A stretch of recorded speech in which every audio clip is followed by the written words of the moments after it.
8 बार Canada visa reject हो चुका है, तो नॉर्मली लोग ना यहाँ पे गिव अप कर देते हैं, लेकिन 9th अटैम्प्ट में इनका वीज़ा अप्रूव हो गया।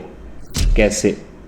और सबसे शॉकिंग बात पता क्या है, इसमें कोई मैजिकल चेंज नहीं था, ना कोई इनकम सडनली इंक्रीज़ हुआ, ना कोई फंड्स डिपॉजिट किए, ना कोई और डॉक्यूमेंट्स में चेंज किया गया, लेकिन फिर भी इनका रिज़ल्ट अप्रूव हो गया। तो आज की वीडियो में मैं एग्जैक्ट आपको ब्रेक डाउन करने वाला हूँ कि इनकी फ़ाइल में हमने ऐसा क्या क्या चेंजेस किए।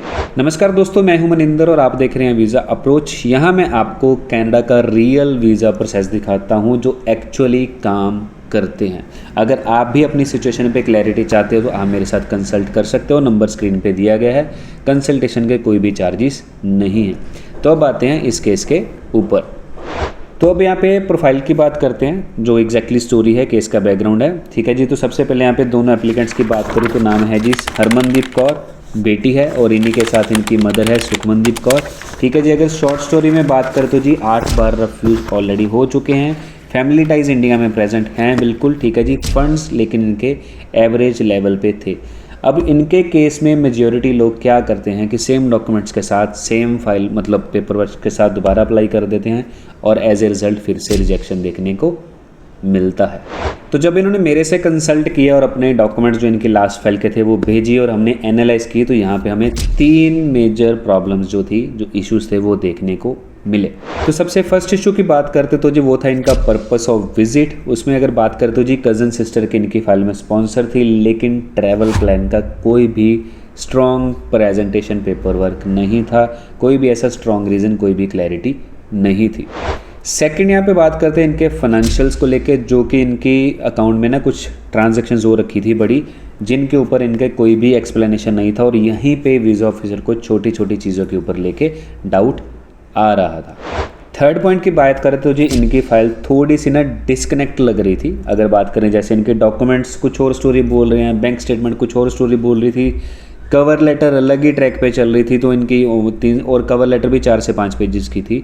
ठीक है। तो यहाँ पे ना इनकी एक पूरी जो प्रॉपर स्टोरी वो सेटिस्फैक्ट्री सी नहीं थी, जिसके बेस पे हमें लगा कि इसमें ऑफिसर आई थिंक तो गैस कर रहा होगा कि एग्जैक्टली फाइल में चल क्या रहा है। अब ध्यान से समझो कि यहाँ पे हमने चेंजेस क्या किए। वीडियो पूरी देखना एंड मेक श्योर वीडियो को लाइक और चैनल को सब्सक्राइब करना मत भूलना। ये छोटी छोटी चीज़ें ना आपके काम की हैं और हो सकता है आप भी इस चीज़ के साथ रिलेट कर रहे हो।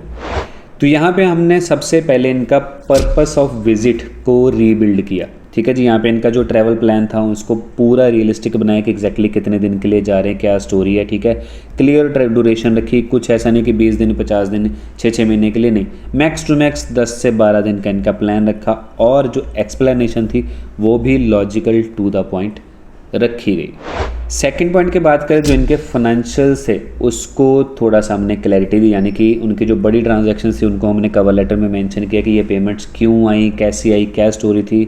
सेविंग्स जो थी उनको ब्रेक डाउन किया, सोर्स ऑफ इनकम, मतलब कहने का कि फाइनेंशियल्स को पूरा क्लैरिटी के साथ ब्रेक डाउन किया, पेपर्स को ढंग से प्रेजेंट किया, और साथ के साथ जो कुछ बड़ी ट्रांजैक्शंस थी या कुछ ऐसी एक्टिविटी थी जो वीज़ा ऑफिसर को डाउट करे, ठीक है ना, उसको भी हमने कवर लेटर में कवर किया।